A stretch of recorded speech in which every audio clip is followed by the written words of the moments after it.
ఇలాంటి మరెన్నో వీడియోలు చూడడానికి like, share, subscribe and comment.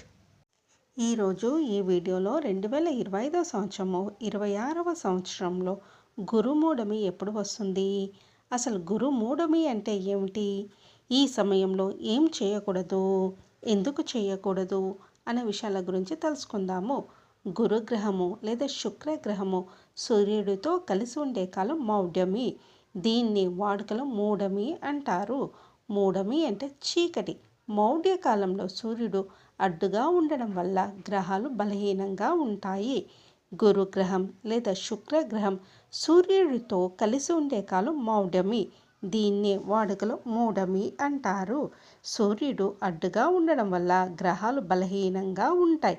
గ్రహాలు వక్రీకరించినప్పటికంటే భూమికి మరోవైపు వెళ్ళినప్పుడు బలహీనంగా ఉంటాయి. గ్రహాలు సూర్యుడికి 12 డిగ్రీల దగ్గరకు వచ్చినప్పుడు తన బలాన్ని కోల్పోతాయి. ఆ బలాన్ని రవి స్వీకరిస్తాడు. మౌఢ్యమిలో పెళ్లి చూపులు, వివాహం, ఉపనయనం, గృహారంభం, గృహప్రవేశం, యజ్ఞాలు, మంత్రానుష్ఠానం, విగ్రహ ప్రతిష్టలు, వ్రతాలు, నూతన వధువు ప్రవేశం, వాహనం కొనడం, బావి లేదా చెరువు తవ్వడం, పుట్టు వెంట్రుకలు తీయించడం, విద్యారంభ కార్యక్రమాలు, చెవులు కుట్టించడం, వ్యాపారాన్ని ఆరంభించడం లాంటి సమస్త శుభకార్యాలు నిషిద్ధం.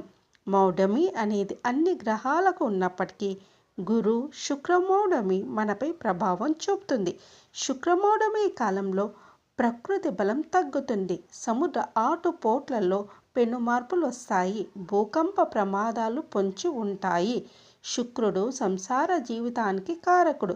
జీవితంలో శుక్రుడు బలహీనంగా ఉంటే సంసార జీవితం సజావుగా సాగదు. స్త్రీల మీద అత్యాచారాలు జరిగే అవకాశాలు ఉంటాయి.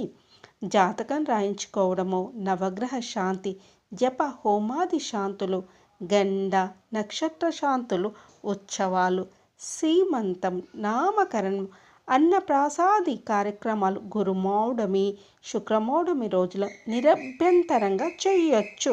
గర్భిణీలు, బాలింతలు మూఢమిలో ప్రయాణం చేయాల్సి వస్తే శుభతిథుల్లో అశ్విని, రేవతి నక్షత్రాల్లో శుభహోరాలు భర్తతో కలిసి ప్రయాణం చేస్తే శుక్ర దోషం వర్తించదు. 2025 సంవత్సరంలో గురు మూఢమి ప్రారంభము 9వ తేదీ జూన్ 2025 సోమవారం సాయంత్రం 5:41 ప్రారంభమై 9వ తేదీ జూలై 2025 బుధవారం మధ్యాహ్నము 1 గంటకు గురు మూఢమి ఆఖరు. 2025 సంవత్సరంలో శుక్రమూఢమి ప్రారంభము 26వ తేదీ నవంబర్ 2025 గురువారం ఉదయం 11:53 ప్రారంభమై 17వ తేదీ ఫిబ్రవరి 2026 బుధవారం శుక్రమూఢమి ఆఖరు.